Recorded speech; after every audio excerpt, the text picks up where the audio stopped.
Hello, good afternoon. I'm Carl Matheson. I'm Politico's senior climate correspondent. Today we're going to talk about the European Commission's Fit for 55 package. It's an unprecedented package in many ways, and the eyes of Europe will turn to Brussels over the next couple of months as this package is developed and is going to emerge at the beginning of the summer. Hopefully we'll be able to reveal the date today.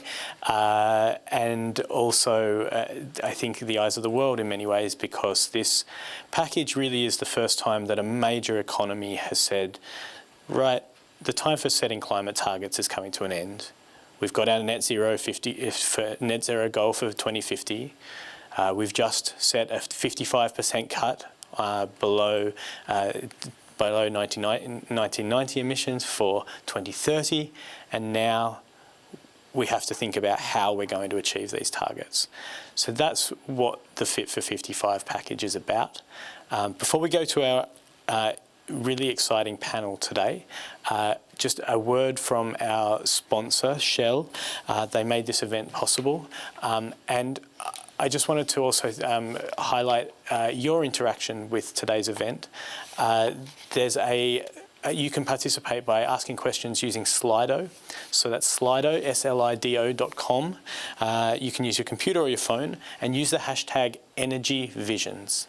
Or you can use that hashtag for tweeting at us as well. And there will be a poll running. The question for that is, what is the biggest challenge for Fit for 55? And you'll see we're going to present it as a word cloud. So we want to capture our listeners and our audience's mood. Thank you so much for joining us, Ed Daniels. Ed's the Executive Vice President for Strategy and Portfolio at Shell. Would you like to just speak to us for a few minutes and kick off our conversation today? Great. Many thanks, Carl, and indeed apologies from me as well for the technical glitch. I hope you can all hear me now properly.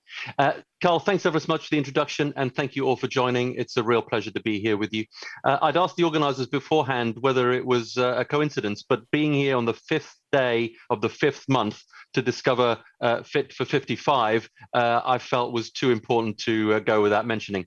Indeed, 55 is a very significant number when you consider the policy package it represents. The European Union's target of cutting emissions by at least 55% by 2030 puts it on a very clear path to climate neutrality or net zero by 2050, something that we all support. Shell supports the historic agreement of the first EU climate law that will make these targets legally binding. We're ready to play our part and help to achieve them. The climate law offers the clarity and predictability that would lead to investment, action, and lasting change. So 55 is not a number, it's a sign of real progress. The EU's target comes as the USA is pledged to cut its carbon emissions by 52% by 2030.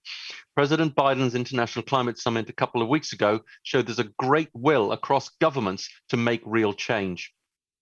But that change requires collaboration on a massive scale, collaboration between governments and companies and civil society. This is how to cut emissions faster across all sectors at the same time. And this is what the climate law can deliver. So, for instance, it urges the major sectors to establish roadmaps to get to net zero. And I absolutely believe that these sectoral roadmaps will be fundamental, will be crucial in stimulating the investment, particularly in those sectors where change is hard to achieve, the hard to abate sectors like aviation, shipping, road freight, and heavy industry. Sectors that can't wait for the natural pace or evolution, where urgent change and deliberate action is needed. The roadmaps not only provide business with a long-term view they need to invest, they ensure that policy coherence across the sectors. And so crucially, this means that the policy mechanisms to create markets for low-carbon energy are synchronized with the incentives to invest in the infrastructure for supply. But if the roadmaps are of crucial importance, the Fit for 55 package needs to deliver the legislative toolkit, the targets, the incentives, and the policy support. I'll focus on two of the key reforms that are linked: the emissions trading system, and the Renewable Energy Directive. Carbon pricing has a major role to play in reducing carbon emissions. However, Even after reforms, a carbon price incentive will not be enough to drive the renewable and low carbon investments at the scale and pace we require to get to net zero. This is where the major role for the Renewable Energy Directive lies. And its ambition needs to be increased to align with the EU climate targets of 2030 and 2050. It's through sectoral mandates that the directive can really stimulate the lead markets for low carbon energy, such as hydrogen. For Shell, helping to change demand is critically important, because if demand doesn't change, customers are not willing to buy low carbon products from Shell, and then Shell can't change in the way that we absolutely want to. We have set our own targets. In February, we laid out our strategy to accelerate the transition of our business to net zero emissions by 2050, in step with society's progress towards achieving the Paris climate goals. This is a huge and long-term task for an energy business, and we've not detailed the business plans that stretches out 30 years into the future, but Shell will change, and the exact changes will depend on where we can find opportunity and business value as our customers move towards net zero. Achieving net zero means Shell must reduce emissions from our own operations and from the fuels and other energy products we sell to our customers. It means selling more hydrogen, more biofuels, and more renewable electricity. And as a supplier of energy, it means working with the sectors that use energy. Many of our customers are in those sectors, and they're asking us what's the best way to cut emissions. And we're working with them to understand what they want and need to make change, and then providing the best products and services for them. This is a complex challenge and involves working broadly, looking at policy, infrastructure, and innovation. And sectoral roadmaps will have a vital role to play in Shell's approach. And let me give you an example of what it means in practice. Take road freight. There's about 3 million companies operating about 220 million trucks around the world. The sector accounts for about 9% of global carbon emissions. And the demand for road freight is set to double by 2030. So in Europe, we're working with Daimler Truck AG and with Volvo Group and others to create the conditions for mass market introduction of hydrogen heavy-duty trucks.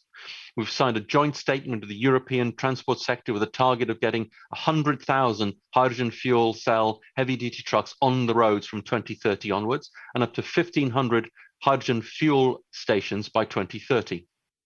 This provides together vehicle manufacturers, technology providers, refueling infrastructure companies, hydrogen producers, and truck operators, brings them all together. And it's this kind of collaboration that's needed to achieve the low carbon markets the world needs to get to net zero.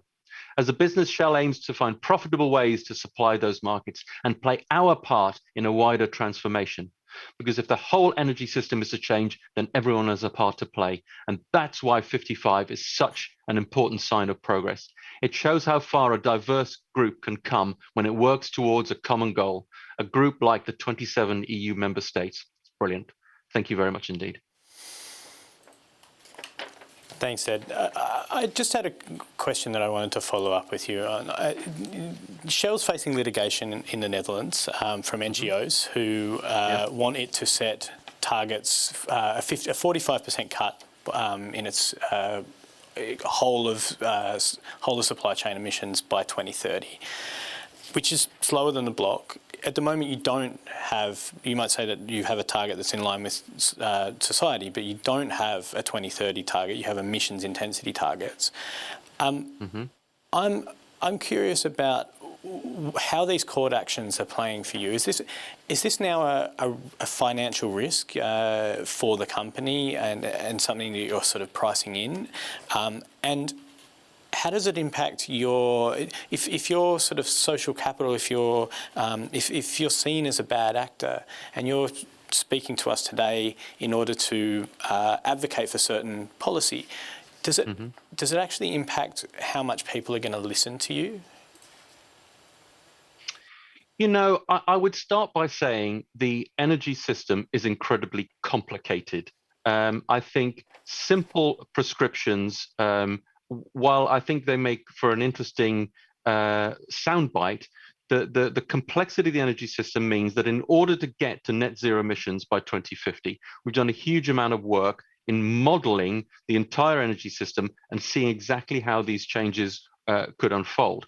Everything from massive amounts of energy efficiency, electrification of the energy system, hydrogen, as I've discussed, biofuels, as I've discussed. And, I think we've got the most progressive plan possible that is realistic, that is scientifically achievable, in line with the demands that we see coming from our customers. Now, the reality as I see it is, the fundamental problem we have with energy is one of helping to shift demand. It is not, I think, in my mind, a supply problem. If Shell goes away tomorrow, we supply roughly 2% of the world's energy. If we were to disappear off the face of the earth, the fulfilling the demands that we fulfill in the marketplace would be trivial for other producers in the world. So I don't think that challenging our company with a reduction in its production, I don't think we have a supply problem. I think we have a demand problem. If customers aren't going to shift themselves to low forms of energy, which we are absolutely prepared to supply, which we are investing in already today in order to transform the energy system. If they cannot make that shift, then it's very difficult for my company or any other company to make that shift for them. So, of course, we have to work within the legal frameworks in all of the countries in the world that we operate in. We're managing to do that successfully today. We're managing to engage and interact with multiple audiences, which we want to continue to do in a spirit of collaboration, as I said in my remarks, between companies, governments, and civil society in order to make an orderly and just transition to net zero emissions by 2050. Thanks, Ed. And thank you for your participation today. I want to bring in our panel. I'm going to introduce you to Peter Liese. He's an MEP, a German MEP for the EPP. And we're also joined by Ville Niinisto. He's a Greens MEP from Finland. He's joining us from Helsinki today. Diederik Samson. He's the head of cabinet of the European Commission Executive Vice President for the European Green Deal, Frans Timmermans. And Ursula Woodburn. Ursula is the head of EU Relations for the Corporate Leaders Group Europe. Thank you, all of you, for joining us and your patience. We're going to have a slightly abridged discussion, so I would ask everyone to be rapid fire in their answers, and I'll try and be rapid fire in my questions so we can get through a lot of the detail I wanted to get through today. I wanted to start off by running around the members of the panel who are not privy necessarily to what the Commission's working on, and just ask, to start off with Peter and Ville, is there a single policy measure you're looking for in the package? And tell us why you think it's critical and what you want to know about it from the Commission. And Ursula, if you have an example of a company that's, and what they're looking, a concrete example of a company that's looking for this package to say, a specific policy measure so that they can have help in changing their production model or becoming more competitive. So maybe we'll start off with you, Ursula, if we can. Hi, thanks, Carl. I can't talk on any specific company, but in the CLG Europe, a lot of the companies we work with, they really recognise that the future economy is green and climate neutral. And this is where they're seeing the opportunities and more new industries being developed. But it's really important to support competitive advantages. So actually, I'm quite curious, and maybe I'm slightly taking advantage of this discussion, given that the industrial policy just came out earlier, as to how the Commission is planning to link the package, the Fit for 55 package, with the industrial policy, and really making sure that both stimulating the demand, as has been mentioned, for climate neutral products, but also thinking about how to support the companies that are really leading, the companies that are really reducing emissions already, and hoping to put forward climate neutral and circular products on the economy. How about you, Peter?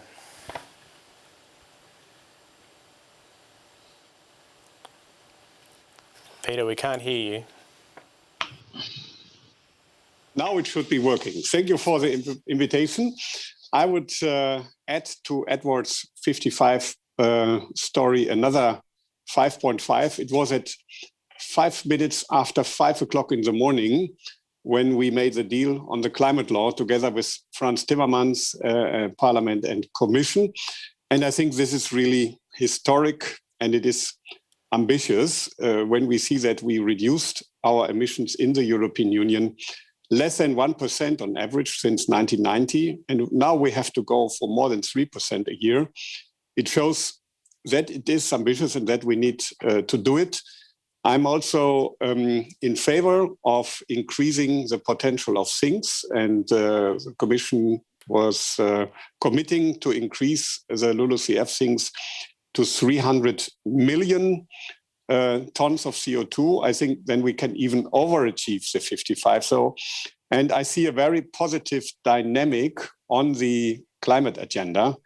My party, CDU in Germany, on Monday decided in the board, the presidency, that the German target for 2030 should even be 65%, and Germany should go for climate neutrality even before 2050. 2045 is the new figure, at least for the CDU, who is hopefully in government also after September. The question to the Commission, I would really encourage the Commission to do as Vice President Timmermans committed in the hearing before the European Parliament, to have a policy mix. We will need a CO2 price also for heating and transport. I can just not imagine how only other tools will bring us to this ambitious target. I'm very happy, Ville, that the Finnish government, where the Greens are a part of, formally supports that move. Unfortunately, many other parties don't. And also the Green group in the Parliament is not yet convinced. So I don't think that CO2 pricing will do the trick alone, as we heard. But without CO2 pricing, I don't think it will happen. And there are challenges. We in the Parliament ask for solidarity, and that's not so easy. But the challenge is the target. So I cannot imagine that we have any other system, any other legislation that will do the trick in a cost-efficient and reasonable way. That's why I would really encourage the Commission to go for a CO2 price also in the areas of heating and transport. Thank you. Thank you so much. And Ville, I'm really looking forward to picking up on that point, Peter. It's a big part of the discussion I'd hope we'd have today. Ville, what about you? Okay, good afternoon from my side as well, and glad to be part of this debate. Obviously, when I was Minister of the Environment of Finland 10 years ago, with the first time we looked at 2030 targets, you have to admit that this Commission is going to come a lot further in its proposal, and this is started to be a bit more realistic in addressing climate change. But at the same time, we have to realize that this is not according to the scientific advice, even for Europe's part. And if you look at the German court case, that the climate youth movement actually won the court case that the German targets are not enough, similar developments in France, the Netherlands. So we have to do more as Europe and push for the rest of the world to do it. It's not anymore a question whether business can follow up on this and stay on board. It's a question of whether we can actually limit climate crisis and make sure that we find a way for them to stay on board. My personal focus in the legislation package will be on Renewable Energy Directive and LULUCF. So my question would be to the Commission, in order to make sure that there is integrity in the package and we rather overachieve the 55, we should do that. And that means we need also nationally binding targets in renewable energy, make sure that all member states are on board. Are you willing to go for nationally binding targets and high ambition on renewables? And then the other question is the sustainability criteria and the credibility of LULUCF accounting. If we want to address deforestation in the Amazon, make sure that the rest of the world increases their sinks, we have to be credible with how our sink accounting and increase them. Is the Commission ready to do that? Great. Diederik, you've got a grab bag of questions to answer. Can I ask you to leave out the question about heating and transport and CO2 pricing, and because I wanted to get to a discussion about that. But first of all, how is the industrial policy going to be linked to Fit for 55? We had a question about whether there's going to be nationally binding targets on renewables, whether the sustainability criteria, biodiversity sustainability criteria is going to be reviewed, and take it away. Welcome. Thank you. Well, to dive right into those questions, and thanks for having me on this nice and interesting and excellent panel. I think the Fit for 55 package is our industrial strategy, or it's legislating our industrial strategy. So the nice commitments that you will see coming out, I think this afternoon or tomorrow, where when we publish the update of the industrial strategy that we produced last year, all those commitments can only be delivered on if we have the right legislative package. And I think Shell actually delivered the best possible argument for that in its introduction by stressing once again, or twice or triple, that it's all about demand side. If consumers start buying their products, they will make them. If I now run outside of this Berlaymont building and ask a few consumers what they think it's about, they will say, well, it's all about supply side. If the suppliers provide me with alternative fuels, low carbon for the right price, I will start buying it. So that stalemate can only be solved by the right legislation. And that's what we're putting into the field with the Fit for 55 package, which I want to stress is sometimes seen as and you did that in your introduction too, Carl, and obviously, rightfully so, you presented a huge package, a very complex system, etc. And we like to brag about the complexity of our work, but we actually should also look at it from another side and say, okay, we already have a large part of that package in play. It's operating right now. 8 out of the 12 legislative proposals are already there. They're interacting, they're working, they're pretty effective. So while it is a complex operation, it's also pretty doable, and we've proven that we can do it. Now to the other questions. Will we go for national binding targets for renewable energy? Let's say the odds are in favor of that, yes.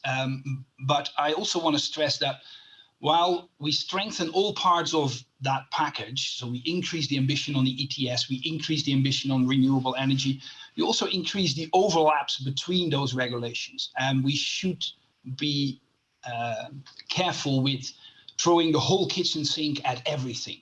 So what the Commission is doing right now is actually carefully assessing those overlaps and then trying to see whether we need to strengthen some parts of it, or alternatively, whether we could take something out of it.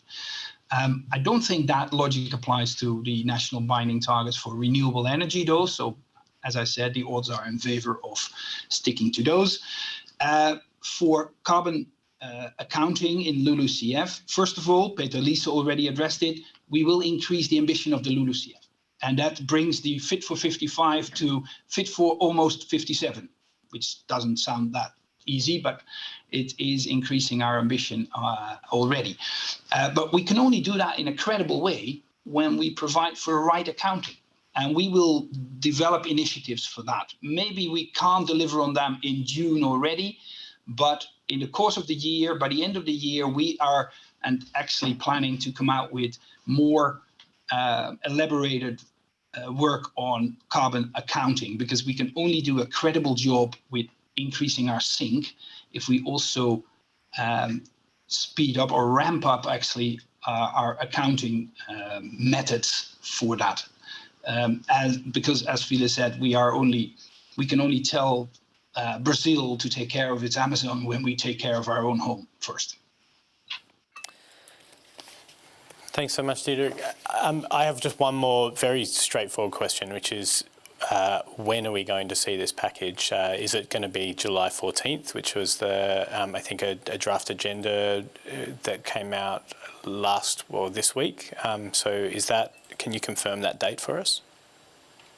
Well, agendas are always subject to last minute changes, but that's the foreseen date at the moment. It is because at the end of June, when we had originally sort of penciled this in very provisionally, but We now see that with 14 or more countries delivering on the RRPs, the recovery and resilience plans, before 30th of April, which means we have to agree on them before the end of June, we think the Commission will be pretty occupied with doing that. And it's actually very important in the context of the Fit for 55, because the Fit for 55 provides the legislative proposals to do this. The Recovery and Resilience Facility actually provides a truckload of the investments that are needed to create exactly the same objective. So the timing couldn't be better in that sense. Indeed, and Ursula, the Corporate Leaders Group produced a report last year that said exactly that. The green recovery plans could save up to 2 million jobs, have longer-term unemployment gains, cut CO2 emissions by up to 15%. So it really is, it's the kickstart for this whole program. As of this week, I think 13 member states have submitted their plans to the EU. I'm just wondering, from your perspective, do those plans at the moment look like a green recovery? And in the corporate world, are they being viewed with excitement or disappointment? Because obviously this is a huge potential opportunity for green stimulus for companies that are sort of on the right side of this transition. Yes, thanks. I have to admit I haven't read all 15 of them yet, but my understanding is that they are a little bit mixed. You know, there's been some really positive developments in some of the plans that are really aiming to ramp up renewables and energy efficiency and so forth, and others that are not so ambitious. I think what is really clear, is, and from the modelling in the report that you highlighted earlier, is that basically, if you run the recovery packages for long enough, they could really help the massive transformation that we need. We need to make sure these recovery packages continue, that they also look at things like jobs and skills for workers to ensure that they can deliver some of the energy efficiency types of measures. You need to make sure that you're increasing the uptake of grants as well and accelerate the adoption of the new technologies. I think if you really focus on investing into these technologies and put enough in the recovery plans, and I really hope the Commission will assess them as such, you can make sure that the S-curve changes, that you accelerate uptake, that it accelerates through the market pull mechanism as well. And I think, broadly speaking, for companies, what we are hearing from some companies is that you need to have a bit more technical assistance as well. You need to make sure the Commission is also supporting cities and member states who maybe don't have so much capacity to run programs to really make sure that the money is being dispersed, that it's being put into the right programs and so forth, because I think this is also a really critical issue and something where the Commission and various agencies can have a massive impact. Diederik, how are these recovery plans being received in the Berlaymont, and particularly among the green dealers in the Berlaymont? Are you happy with what has been proposed?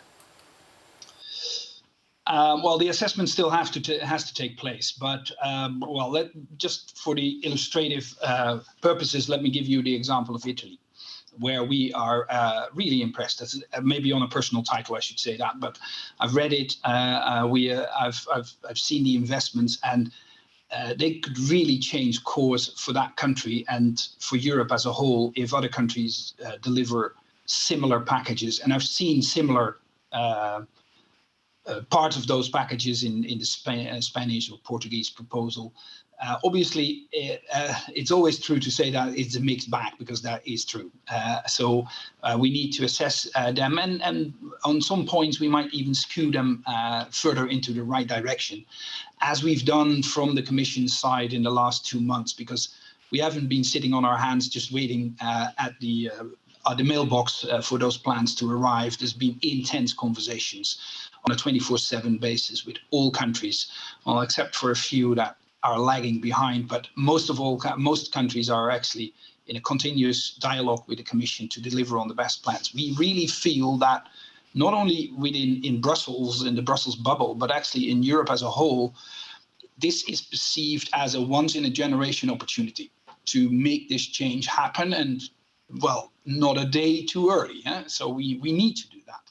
as is with the Fit for 55 package. So if we can combine that legislation, that is obviously also putting a challenge to everyone in society, and at the same time delivering on the investments that will help people accommodating that challenge, we can really get something done. I want to turn now to this issue of the emissions trading system and a carbon price, as Peter raised, for heating of buildings and for road transport. This is one of the ETS reform is one of the key planks, one of the 12 or 13 planks of the Fit for 55 package that we will see in July.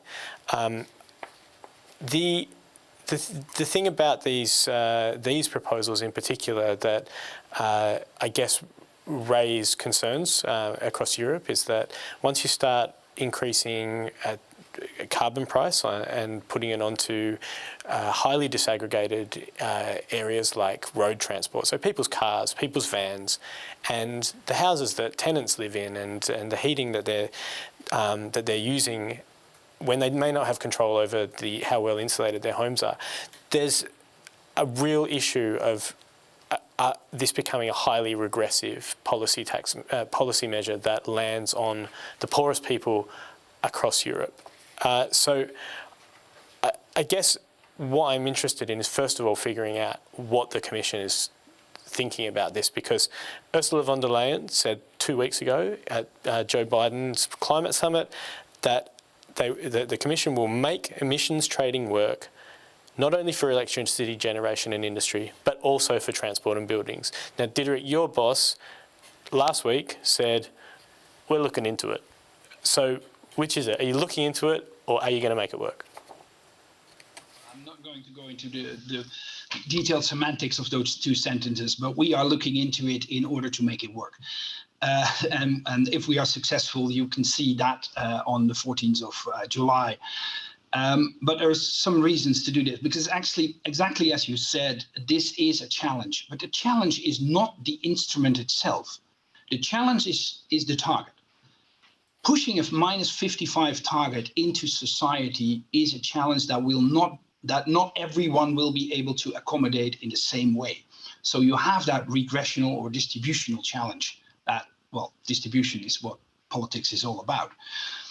You could do it two ways in principle. You can regulate the hell out of the built environment in order to get buildings more sustainable, and that will increase costs.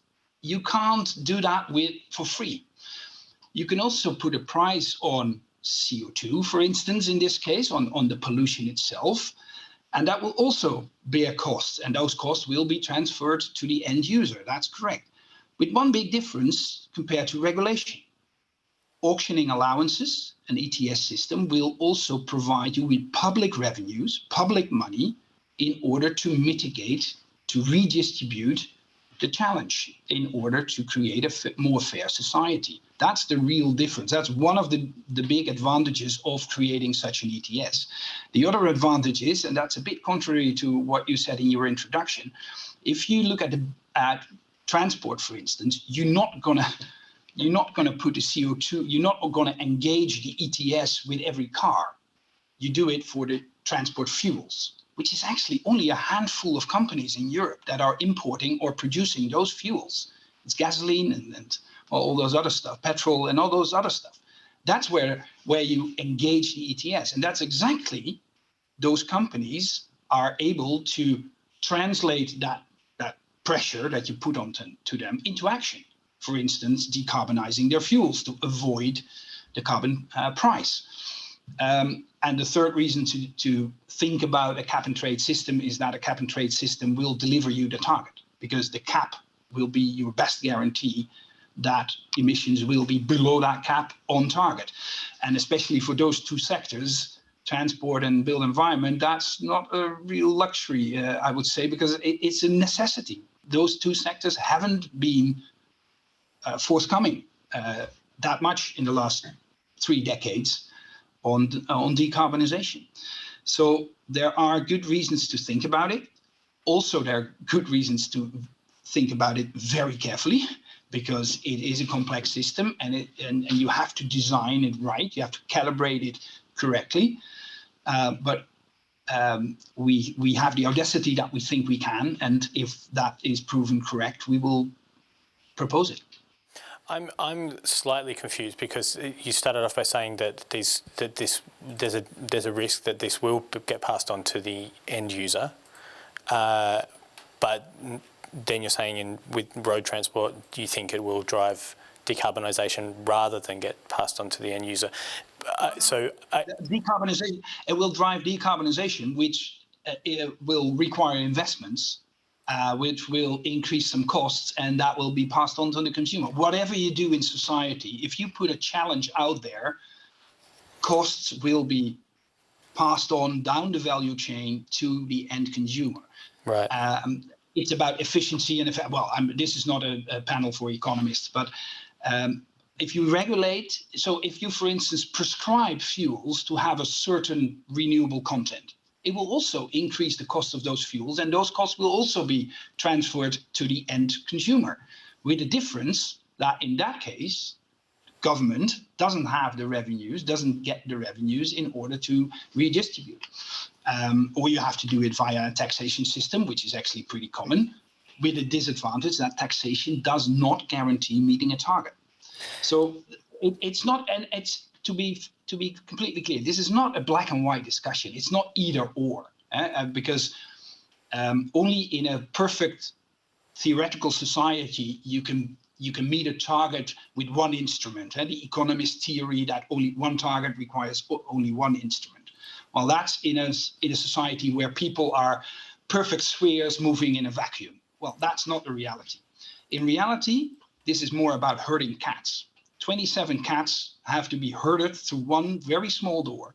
And everybody who has tried that, don't try that at home, but everybody who did knows that you have to be all over the place in order to get that done.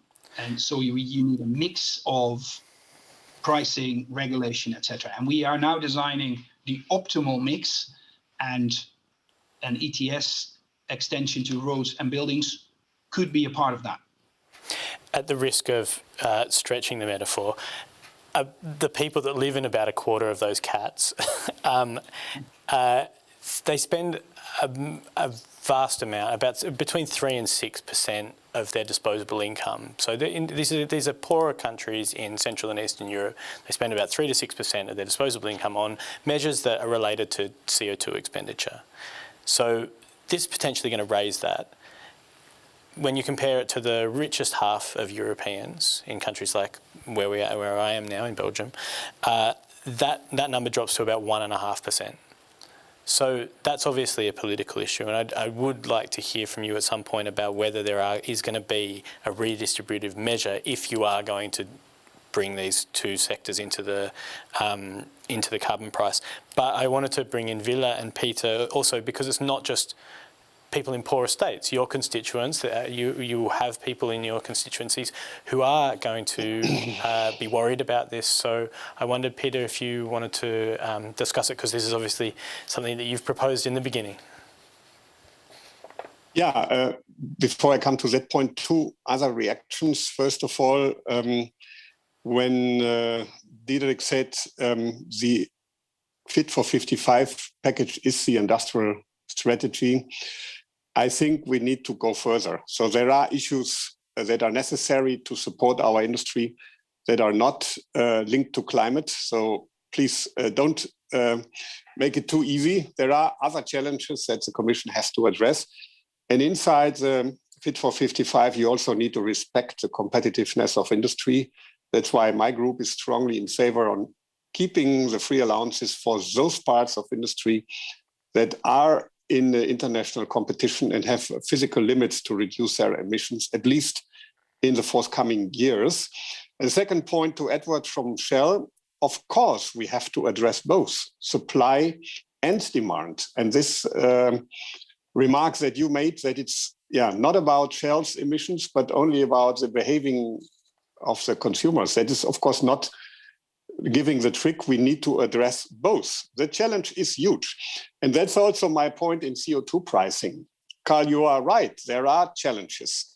And that's why when I tabled the amendment in the name of EPP Group, and it got majority, that the Commission needs to look at the ETS, we included the solidarity. There needs to be money rechanneling for the poor countries and for the poor people in the richer countries. It is necessary. And I have a concrete proposal. The electricity bill is very high for many consumers.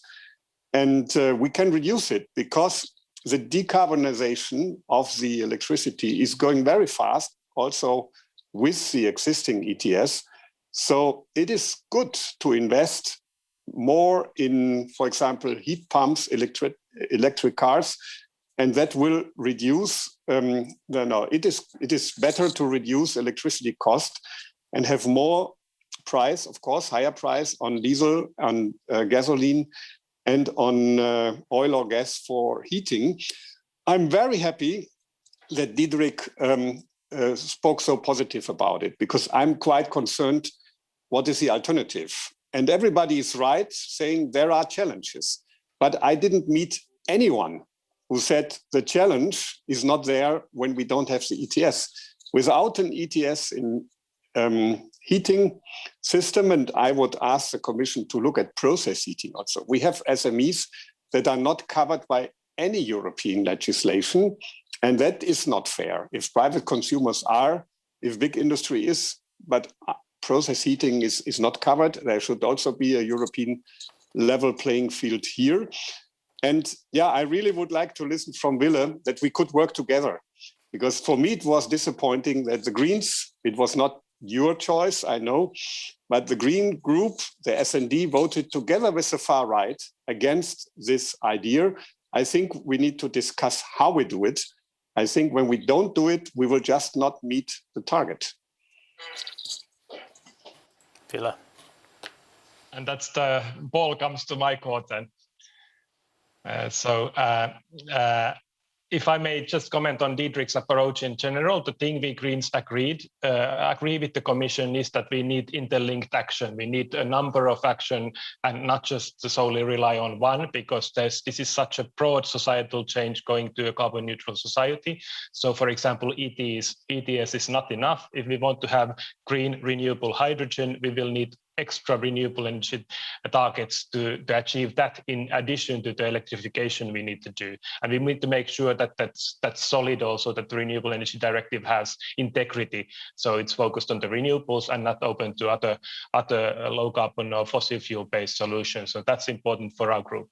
And then on the ETS, I think it's more important to increase the scarcity of allowances in the current ETS. We finally have an ETS that's working for the energy production and for the industries. So we should focus on strengthening the price signal in the ETS for these sectors in line with the new increased targets. If we would create a new ETS, obviously it cannot be in the same system because the price signal is totally different. We will only confuse the current ETS, and we don't want to do that. And buildings and transport, land transport are very complicated sector. My worry is that how the price signal would go to the end consumer and who is responsible for emission reductions if ETS is extended to buildings or transport. And I fear energy efficiency is going to be forgotten here if heating fuels are being taxed via an ETS, for example, because polluter pays is a key principle, but obviously energy efficiency first is even more important if we are looking at low-hanging fruits and price effectivity here. 40% of our primary energy is consumed in buildings, and we will need deep renovations, high-end renovation targets. So Energy Efficiency Directive is the main tool here we need to use. And actually the national recovery plans are weak on this. They are weak on energy efficiency, and we should do more there because it's a low-hanging fruit if you think about creating markets for companies and also effectivity. So I would like to see this happening first before getting our ETS systems into a burdensome, many years long fight whether they would work or not, when we have one ETS that is actually working now and we should strengthen it. So I see there are risks. And obviously we Greens are very much in favor when it comes to cars, to continuing the good work we have been doing with emission standards. Norms and standards are effective by moving the markets to a place where new technology comes into the market fast, becomes productive and more economic very fast. So we should extend the use of emission standards in cars. We are running fairly tight on time. So what I want to do, there's just a couple of things in there that I wanted to just get you to come back on as briefly as possible, Diederik. So there was this suggestion that the ETS, there should be a separate ETS for these two sectors at first. Is that something that you are considering? And there was a proposal, I think, if I understood, Peter, about cushioning people's electricity bills with revenue from this carbon pricing system. So are those two things that you're considering, Diederik? And thirdly, just a word on any other proposals that you are considering in terms of this cushioning and redistributive measures? Yeah, let me go into that. After I've said that if we would extend the ETS to buildings and roads, it would be a logical option to create a separate adjacent system to the current ETS, if only for transitional reasons. You can't dump an ETS on society overnight. So, but there might be also market price reasons, and the price elasticity is pretty different between those two. So good reasons to create an adjacent ETS, which is, by the way, almost as big or even bigger than the current ETS in terms of size, covering CO2 emissions.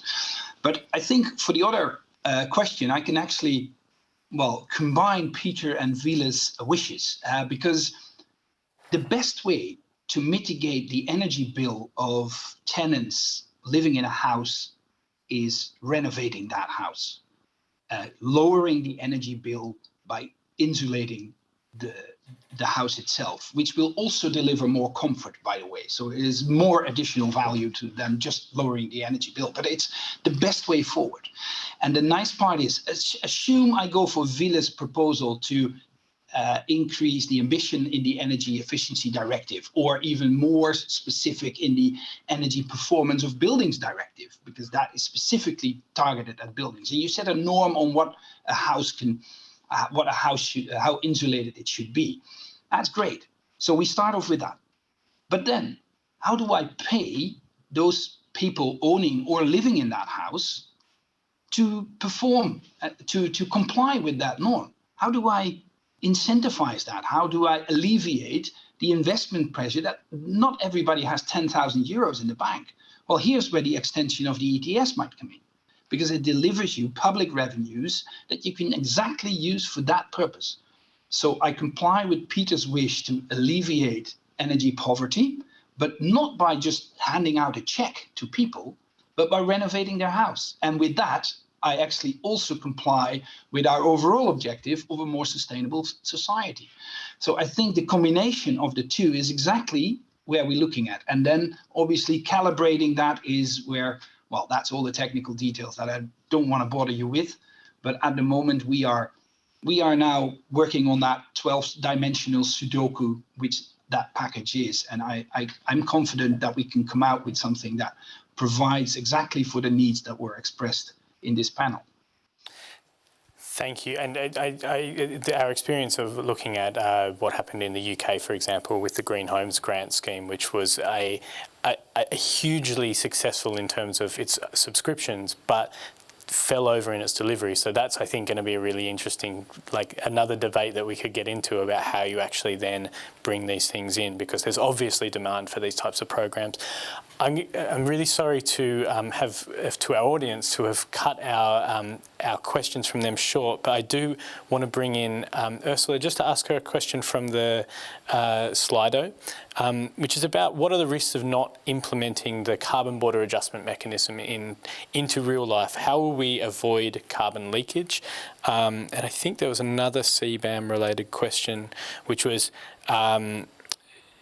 which is basically, will that revenue end up going to the Commission or member states?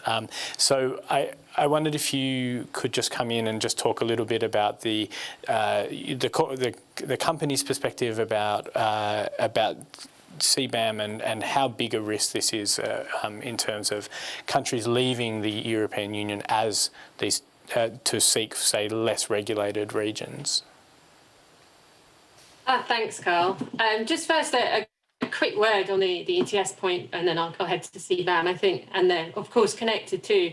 I mean, I think just to say that I think we see that a steady and increasing carbon price is critical, but a carbon price on its own, as we all know, will not deliver what we need to achieve. And I think just to flag, as Diederik was saying, for example, in transport, the price elasticity is not going to really lead to changes if you include transport in a cap and trade system in 2030 immediately. So it needs to be backed, or there needs to be a kind of mechanism to make sure that happens, and to ensure that in the housing sector, the distributional effects for a household in Bulgaria doesn't mean that the poverty increases poverty as well.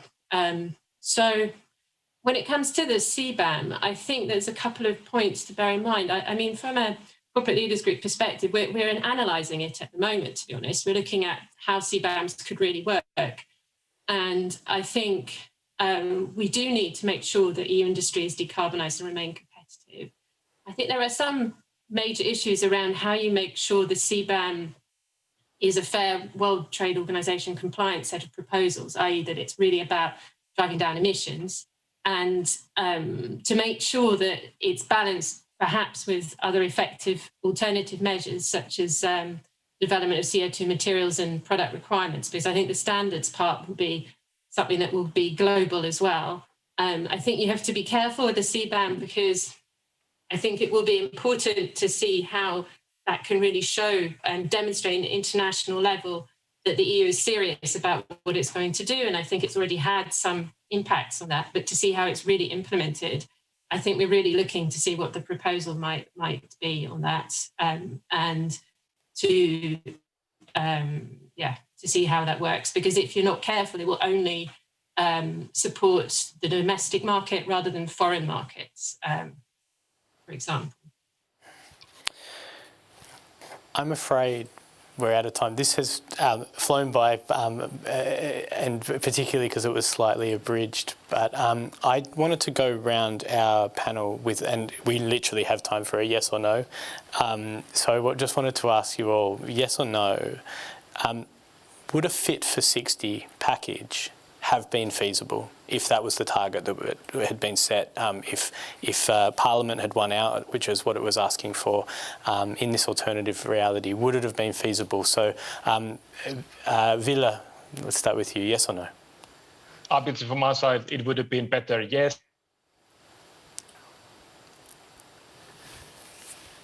Because postponing action or creating stranded assets is also costly. Peter. You're muted, Peter. Sorry. Sorry for that. Sorry. I'm happy that we ended up close to the Commission proposal with a bit more ambition on LULUCF. It's the most ambitious target that I know. Even the US target is not as ambitious, because compared to 1990, it's only 42%. And more important than to set always higher target is to really make it. And we see that it is a challenge, but I'm ready to take that challenge. And I think we are on the right track. Ursula, would 60 have been feasible?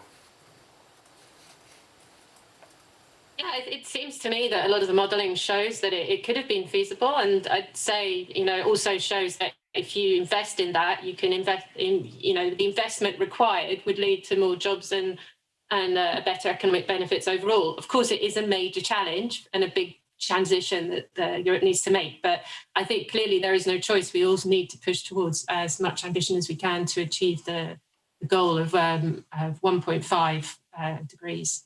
Diederik, 60 feasible? I was happy that we had that discussion past us and we could start implementing it, because that's where the real challenge is. It's when the EVP Timmermans said it's bloody hard. It's not hard to set a target. That's pretty easy.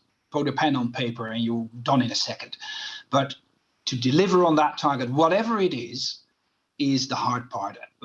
And if we find out in the next few years that more is feasible or more is needed, thanks to the European Parliament, the climate law provides for that. So in only 3 or 4 years, only 3 years time, if I have the timing correct, we will assess the 240. We will start assessing the 240 target, including a budgetary approach. And if by then we see that more is needed and more is feasible, we can do that, with the advantage that by then we have started working our way down towards minus 55 or even a bit more than that.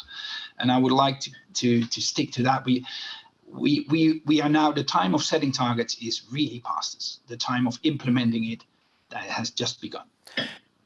Thank you so much to all of you for this wonderful discussion, and thank you for being generous, because we have run over, and I appreciate that your schedules are incredibly busy. So I really appreciate, and I really appreciate Diederik for segueing so nicely into our final poll, which is coming out as the question was, what is the biggest challenge for the Fit for 55 package? And we had things like alignment and coherence, the just transition, fossil fuel interests, competitiveness, enough ambition, but by quite a long way, you can see that the key word everyone's talking about is implementation. So it's time to act. Thank you to our audience for joining us. I hope you have a wonderful afternoon wherever you are. Thank you to Shell for making this event possible. If you want to send us feedback, then you can email us at live@politico.eu. And on our website, our event updates, and there's going to be a whole bunch more energy and climate events in the future. So please visit the Politico website, and thank you so much again for joining us.